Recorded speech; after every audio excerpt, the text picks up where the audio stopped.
მოგესალმებით, ეს არის გადაცემა სოხუმი თბილისი. დღეს ჩვენ ვისაუბრებთ აფხაზურ ქართულ სამოქალაქო დიალოგზე.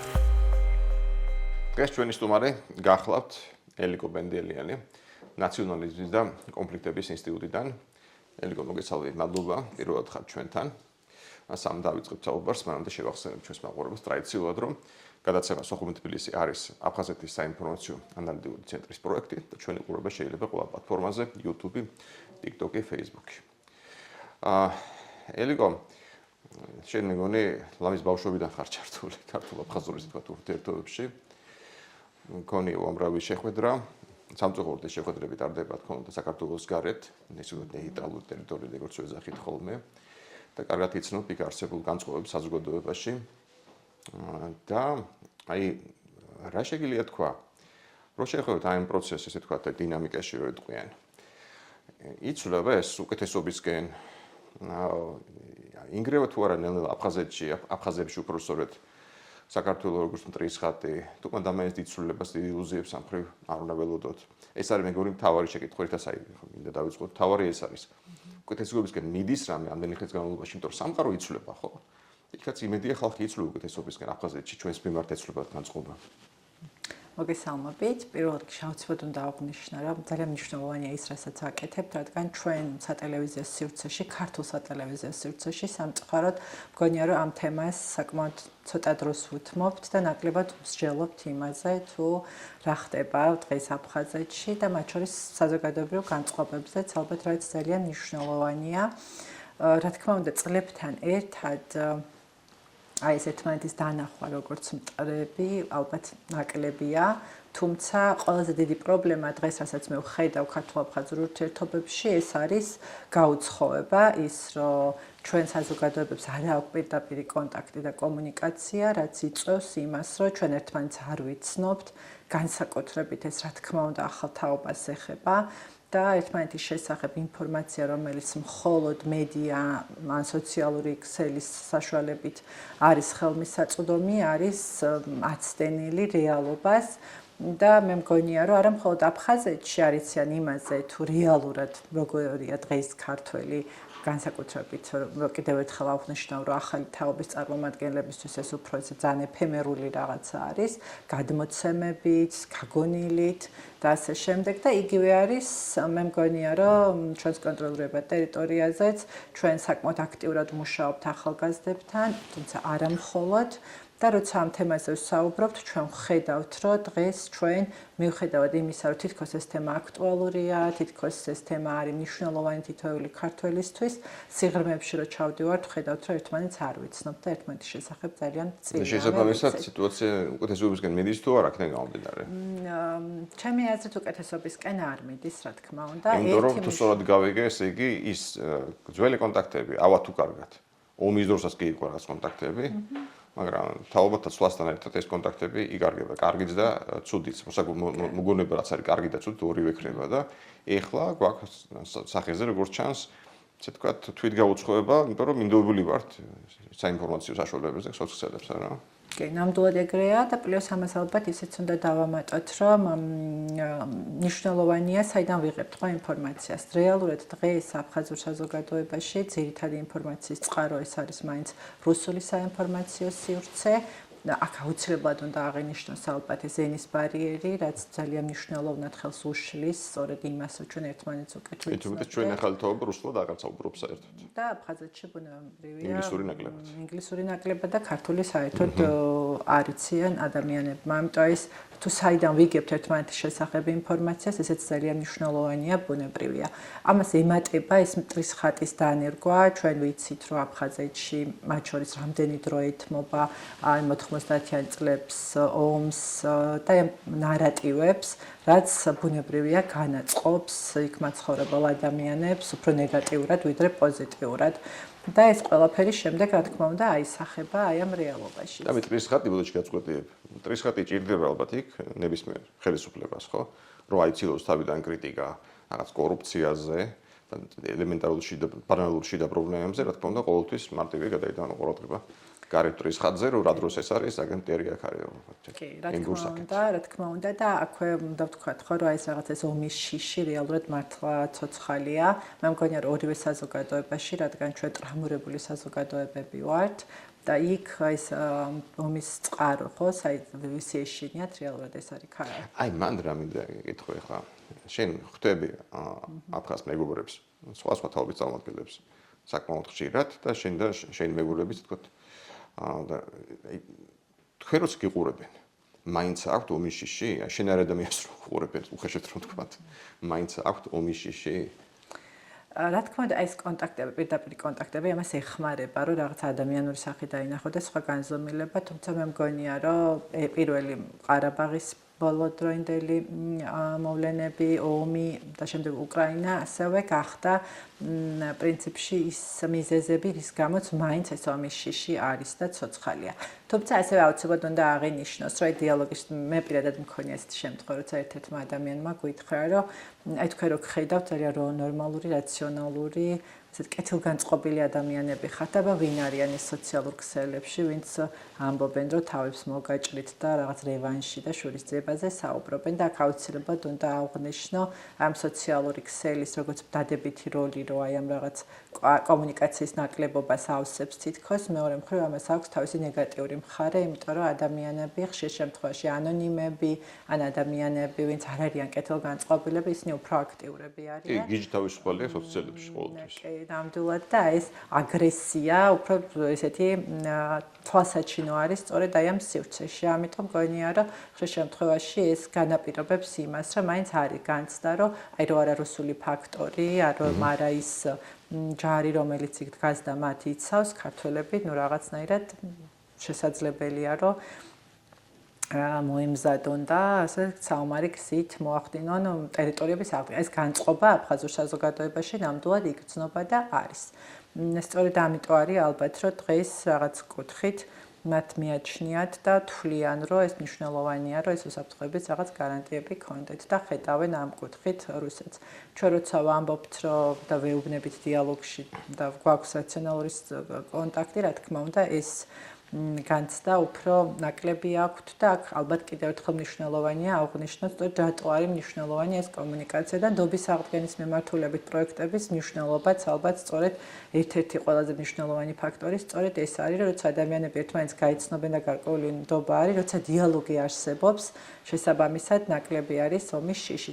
აქვე უნდა აღინიშნოს ალბათ, რომ აფხაზურ საზოგადოებაში არც თუ ისე მიესალმებიან მსგავს პირდაპირ დიალოგს, ამიტომ ბევრი ადამიანი თავს იკავებს კიდევაც, რომ ჩართული იყოს მსგავსი დიალოგის ფორმატებში. ქართულიდან საუბარი ღალატად ცხადდება, ხო? ხო, ღალატად ცხადდება, იმიტომ რომ ხშირ შემთხვევაში რა უნდა ველაპარაკოთ, ან რაზე ვლაპარაკობთ, იმიტომ რომ აქაც არის შიში, რომ ეს დიალოგის არ მივიდეს რაღაც არ მოვხიბლოთ ძალიან? შეიძლება ან რაღაც თუმცა არის რა თქმა უნდა იქაც ადამიანები ვინც ხვდება რომ ეს უფრო ახალ თაობაში თუ ძველ თაობაში ეს ის მგონი ალბათ რაღაც დოზით ორივე თაობაში თუმცა ახალ თაობაში უფრო ჩემი გამოცდილებით მგონია რომ ძველი თაობის წარმომადგენლები იქიდან გამომდინარე რომ მათ აქვთ ეს გამოცდილება დიალოგის ფორმატში სამშვიდობო ფორმატებში ჩართულობის ჩვენ თუ გადავხედავთ აი ამ ჩვენ რაღაც 22 წლიან ისტორიას ნახავთ რომ ომის დასრულებიდან მალევე დაიწყო შეხვედრები, დიალოგის ფორმატები და ის კი არა ადამიანები თბილისში ჩამოდიოდნენ, თბილისიდან სოხუმში ჩადიოდნენ და ეს პროცესი მიდიოდა. მოლაპარაკების დღეს ეს იმდენად გაწყვეტილია და მხოლოდ ოფიციალურ დონეზე არის ჟენევა, რომელიც რეალურად ქართულ-აფხაზური ფორმატი საერთოდ არ არის და ქართულ-რუსული ფორმატია. ბუნებრივია ეს აისახება არაფორმალურ რაღაც კონტაქტებზეც, ადამიანების განწყობებზეც და ამ ფორმატების მიმართ რაღაც მიმღებლობა მგონია რომ ნაკლებია. მიუხედავად იმისა, რომ არის აფხაზეთშიც მე ვიცნობ და ისედაც მგონია დარწმუნებული ვარ ადამიანები, ვინც ხვდებიან, რამდენად მნიშვნელოვანია მსგავსი ტიპის კონტაქტები, რადგან ჩვენც მიგვაჩნია, რომ თუ ჩვენ გვინდა რაღაც სხვა ეტაპზე გადავიდეთ განვითარების, ალბათ შეუძლებელია დიალოგის კონტაქტების გარეშე მოხდეს, თუნდაც ეს ყოფილი საკითხების გადაწყვეტა, რაც დღეს მათ ადგილზე ძალიან აწუხებთ. იქიდან, ესე თქვათ, აფხაზები საკმაოდ ციერისხვანი არიან, ხო? და შესაბამისად, ახლა როცა იქიდან დადიან ადამიანები ამ დიალოგში მონაწილეობის მიღებისთვის, ეს ზეითად ერთი იგივე შემოდგენლობაა თუ რეალურად ხდება განახლება და საზოგადოება ასე თუ ისე არის ჩართული. ან რას ვკითხულობ, ხო არ არის იქიდან რაღაც ჩაკეტილი წრე, კლანი თუ ბაბლი როგორც იტყვიან, ხო თუ კლასტერი, რომელიც უბრალოდ მიეჩვია რაღაც რიტუალებით არის ქართველებს შეხვდება რაღაც თურქეთში, კვიპროსში, წავა მერე უგან. თუ რეალურად ეს დიალოგი ფარავს აფხაზების, ესე ვთქვათ, რაღაც დიდ ნაწილს. აი რომელი უფრო არის, იმიტომ რომ ხო არ არის პრობლემა იმაშიც, რომ რაღაც ბალბში ჩაიკეტა აფხაზების მხრიდან ეს დიალოგი. ალბათ შეიძლება ვთქვათ, რომ ორივე მხრიდან შეიძლება ეს ესეთი მსგავსი რაღაცა ხდებოდეს. ერთი რამოდენიმე ფაქტორია, ერთი როგორც უკვე აღვნიშნე, სამწუხაროდ უფრო და უფრო რთულია და უფრო და უფრო ნაკლებია ესეთი შესაძლებლობები და შეიძლება ვთქვათ. უკრაინაში ომის დაწყების ფონზე უფრო გართულდა, იმიტომ რომ ვიზების საკითხი ძალიან გაურთულდათ, არა? ამას გულისხმობ. არა მხოლოდ, მე მგონი რუსეთსაც მოუჭირა ხელი. ხო, ბევრი ფაქტორი არის, რის გამოც ნაკლები შესაძლებლობები არის მსგავსი დიალოგის განხორციელების. ერთ-ერთი ფაქტორი, რა თქმა უნდა, არის ის, რომ ადგილზე უფრო რთულია და ადამიანებს ნაკლებად აქვთ სურვილი, რომ ჩართული იყვნენ. მეორე ნაწილი არის ის, რომ პრინციპში ინტერესიც ჩვენი კონფლიქტის მიმართ ნაკლებია საერთაშორისო დონეზე და მსგავსი ტიპის დიალოგის ორგანიზება ეს არის საკმაოდ პრინციპში ძვირადღირებული ან რაღაც რესურსებზე. და ახლა კიდევ ერთი რაღაცა თქვა, ჩვენ ყოველთვის ამაში დამოკიდებული ვართ დონორებზე, ხო? დონორებზე, რადგან რა თქმა უნდა თუ ეს დიალოგი იქნება ქართული ფულით არ წამოვლენ აფხაზები, ამიტომ სრულად დამოკიდებული ვართ აქ და მათ შორის დონორიც ყოველთვის არ არის ყველა დონორით ხომ ისაღები, ეს უნდა იყოს უფრო ნეიტრალური ასე შემდეგ, ან ბევრი ფაქტორი არის გამოც. რაც შეეხება ჩაკეტულობას თვითონ ფორმატების, რა თქმა უნდა ეს არის ერთგვარად პრობლემა ბევრი ადამიანისთვის, თუმცა მეორე მხრივ მგონია რომ ძალიან მნიშვნელოვანია რომ ადამიანებს მიეცეთ შესაძლებლობა არა ერთჯერად არამედ რაღაც განგრძობითად იყვნენ აი ამ პროცესში. განსაკუთრებით როცა ახალგაზრდების ჩართულობაზე ვსაუბრობთ, ჩემი პოზიცია ყოველთვის არის რომ მნიშვნელოვანია რომ ეს არ იყოს ერთჯერადი კონტაქტი, იმიტომ რომ ერთჯერადი კონტაქტი შეიძლება მნიშვნელოვანია გაიცნო ადამიანი პირადად ნახოთ დაიწყოთ საუბარი. თუმცა იმისთვის რომ რეალური ნდობის აღდგენა მოხდეს ადამიანებს შორის, მათ უფრო გახსნილად გულწრფელად საუბარი შეძლონ, მნიშვნელოვანია რომ რაღაც ეს იყოს განგრძობითი პროცესი და მესმის. რო ჩამოყალიბდეს ნდობა ადამიანების დონეზე, ჭირდება რამდენიმე შეხვედრა. ეხლა ერთი კითხვა გამიჩნდა.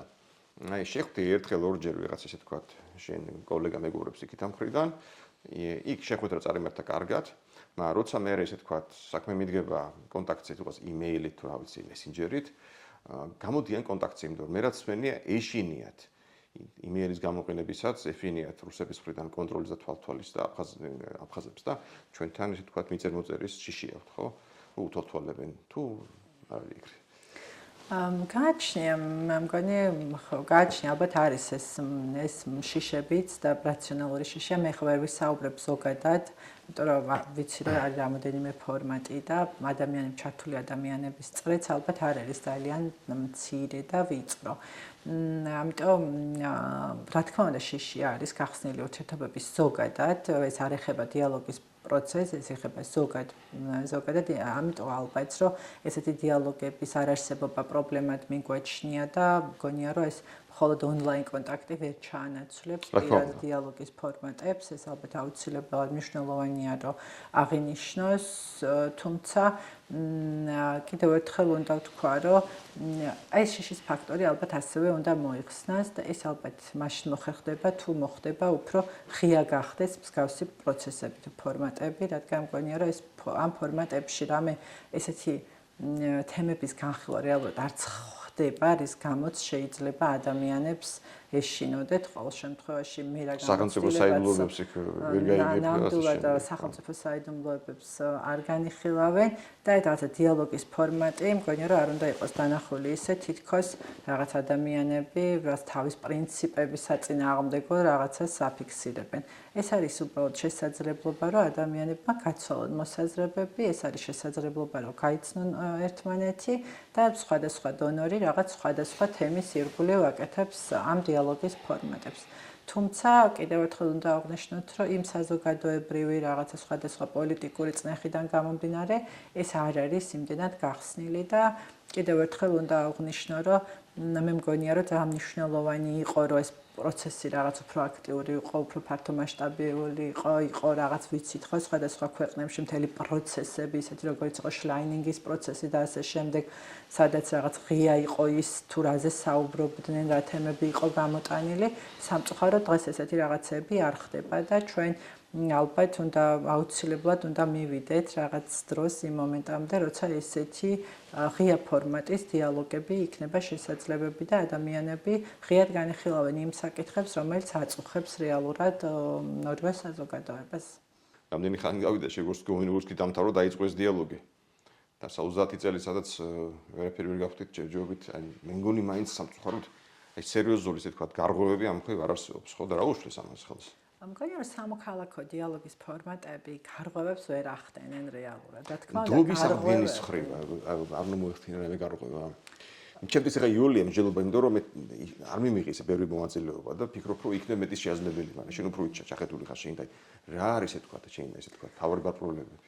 დროის აღდგენის კუთხით ალბათ გარღვევა მხოლოდ იმ შემთხვევაში არის შესაძლებელი, თუ ეს არის რაღაც მასშტაბური პროცესი, თუ ეს არის რაღაცა ღია მიმოსვლის შესაძლებლობები, თუ ეს არის მაგალითად ისეთი შესაძლებლობა ფორმატი, როგორიც იყო ერგნეთი, სადაც რაღაც ეკონომიკური აქტიური გახსნილი ურთიერთობები და რაღაც ესეთი ფრაგმენტული დიალოგის პროცესები რეალურად ესეთ დიდ შედეგს ბუნებრივია ვერ დაგვანახებს, თუმცა ესეც ძალიან მნიშვნელოვანია, რომ მთლიანად არ მოხდეს ურთიერთობების გაწყვეტა. თუმცა იმის საუბარი, რომ დიალოგის აღდგენა მოხერხდება მხოლოდ ერთეული დიალოგის რაღაც ფორმატებით, ბუნებრივია, ვიცით, რომ ეს ესე არ ხდება და ამასთან ბევრი რამე უშლის ხელს, იმიტომ რომ გარდა იმისა, რომ არიან ადამიანები, ვისთანაც შეიძლება საუბარი, არის ცალკე პოლიტიკა, ამიტომ იმაჩნია, რომ ძალიან მნიშვნელოვანია ერთი, რომ ეს იყოს თანხვედრაში პოლიტიკური პროცესი, სამოქალაქო პროცესი და რაღაც სახალხო პროცესი, თუ სახალხო რაღაც შესაძლებლობები, ურთიერთობები, სადაც ადამიანები შეძლებენ რაღაც პირდაპირ ერთმანეთს დაელაპარაკონ. დღეს ჩვენ გვაქვს ის რეალობა, როცა პრინციპში ფიზიკური ბარიერები გვაქვს და პრინციპში ასევე აღვნიშნეთ, რომ გვაქვს ეს ენობრივი კომუნიკაციის ბარიერები და ალბათ ყველაზე მნიშვნელოვანი ეს არის მზაობაც დიალოგის. რამდენად გვაქვს დღეს ჩვენ საზოგადოებებს მზაობა, რომ ერთმანეთს დაველაპარაკოთ და რა უნდა იყოს ის თემები, რის ირგვლივაც ჩვენ ამ ეტაპზე ვართ მზად ან იქნებოდა ეფექტური, რომ გვესაუბრა. ამაზე ძალიან ბევრი სხვადასხვა მოსაზრებები არსებობს, ხო და ხშირად ამაზე ჩვენც გვისაუბრია, არის ადამიანები, ვინც მიიჩნევს, რომ ჩვენ ჯერ წარსულზე უნდა ვისაუბროთ, რა მოხდა ჩვენ შორის, რაღაც წარსულის გადააზრების მიმართულებით უნდა გადავდგათ ბევრი ნაბიჯები და უკვე შემდეგ უნდა ვიფიქროთ რაღაც მომავალზე, თუმცა არის დიდი ნაწილი ადამიანების და რა თქმა უნდა ეს ადამიანებიც ხშირად აფიქსირებენ საკუთარ აზრს, წარსულზე საუბარს არანაირი აზრი არ აქვს და უნდა კონცენტრირდეთ მომავალზე და ასე შემდეგ. ანუ სხვადასხვა მიდგომები არის საჭირო ჩემი აზრით, ორივე მოსაზრება რაღაც დოზით. არ გამორჩა ერთმანეთს მეგობრულ პრინციპში. ხო. და იქიდან მონაწილეობა ცხადია სამოქალაქო საზოგადოება, რომელიც როგორც მე ვიცი, საკმაოდ გავლენიანია და ძლიერია აფხაზეთში, ხო? ხო ესეა. ხო და აი მე ისე ვუნდებ შეკითხვას, რომ ციერრიცხვანი საზოგადოება, სამოქალაქო საზოგადოება საკმაოდ გავლენიანია, დიდი ხანია მონაწილეობს იქაურის სამოქალაქო საზოგადოება ამ დიალოგში, ესე ვთქვათ, ხედავს შეინჟინერ ადამიანებს, კეთილგანწყობილებს, კონსტრუქციულებს და ამის მიუხედავად ვერ მოხდა მაინც, ხო, ესე ვთქვათ, რაღაცა აი გალღობა მყინულის, რომელიც არსებობს სამწუხაროდ, არა? აი ამის მიუხედავად, რომ გავლენიანი იქ საზოგადოება, სამოქალაქო საზოგადოება გავლენიანი მონაწილეობს დიდი ხანია დიალოგში. როგორც ჩვენ ამბობ, საჭირო არის უფრო მეტი გახსნილობა, თუნდაც იგივე ეკონომიკური სავაჭრო ურთიერთობები. ამის გარეშე, ანუ ის კარგია, მაგრამ როგორც ჩანს, ეკონომიკა, ვაჭრობა და მსგავსი თემები, იმოსვლა, ეს არის ალბათ მაინც კიდევ უფრო მნიშვნელოვანი, ესე გამოდის, როგორც ჩაგეჭრება, იგი ჯანდაცვის პროგრამა, ხო, მე მგონი თუ აი ამას ამ როგორ შეაფასე, იმუშავა, ხო? თუ რამე მიმუშავა, შეგვიძლია ვთქვათ, რომ ეს არის ჯანდაცვის რეფერენდუმი. და მისი წყალობით ჩამოდიან აქ. ხო, რადგან ადამიანები ჩამოდიან და თვითონ ხედავენ ადამიანებს, ხედავენ განწყობებს ადამიანების, ხედავენ რიგითი ადამიანების დამოკიდებულებებს, არა იმ ადამიანების, ვისაც პროფესიული ინტერესი აქვს შეხვდეს მეორე მხარეს მყოფ ადამიანს, ან რაღაც პიროვნული პერსონალური ინტერესი აქვს. არამედ უბრალოდ ადამიანს, რომელმაც ხშირ შემთხვევაში შეიძლება ბევრი რამე არც იცოდეს, ექიმებს, კლინიკაში პაციენტებს და მე მგონი აი ეს დამოკიდებულებები და იმის დანახვა, თუ რა დამოკიდებულებები არის რეალურად, ცulis ძალიან ბევრს.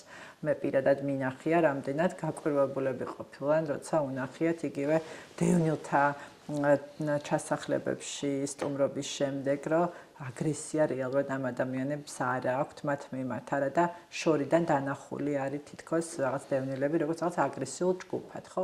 მათი შინია პირველ რიგში ალბათ, ხო, დევნილებისთან. კი, და როცა რეალურად ნახულობენ, რომ ეს არ არის ესე და არ არის აგრესია საზოგადოებაში, როცა ნახულობენ, რომ რაღაცა კონსტრუქციული, გარდა იმისა, რომ ეს პროგრამა არის, რა თქმა უნდა, ჰუმანიტარული და არაპოლიტიკური და სრულიად დაცლილი აი ამ რაღაც პოლიტიკური ნაწილისაგან, მაინც გონია, რომ თავის როლს ასრულებს ნობის აღდგენის პროცესშიც, რადგან ადამიანები თავის თვალით ხედავენ რეალურ განწყობებს, რის დანახვაც სამწუხაროდ შორიდან შეუძლებელია.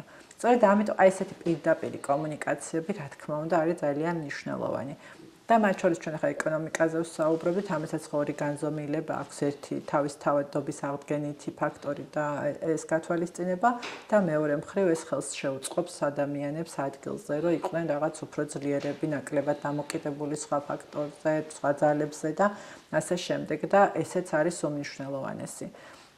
თუმცა ჩვენ და ჩვენ საზოგადოებაში ხშირად არის ხოლმე, რომ რაღაც მეორე უკიდურესობაში ვარდებით და ეს ძმების და დების ნარატივი და რაღაც იმის არაღიარება, რომ ჩვენ შორის არის პრობლემა, ჩვენ ორ საზოგადოებას შორის და ჩვენ გვჭირდება დიალოგი, კომუნიკაცია. სამხრეთ სიყვარულის რეჟიმში ვართ თქოს არა.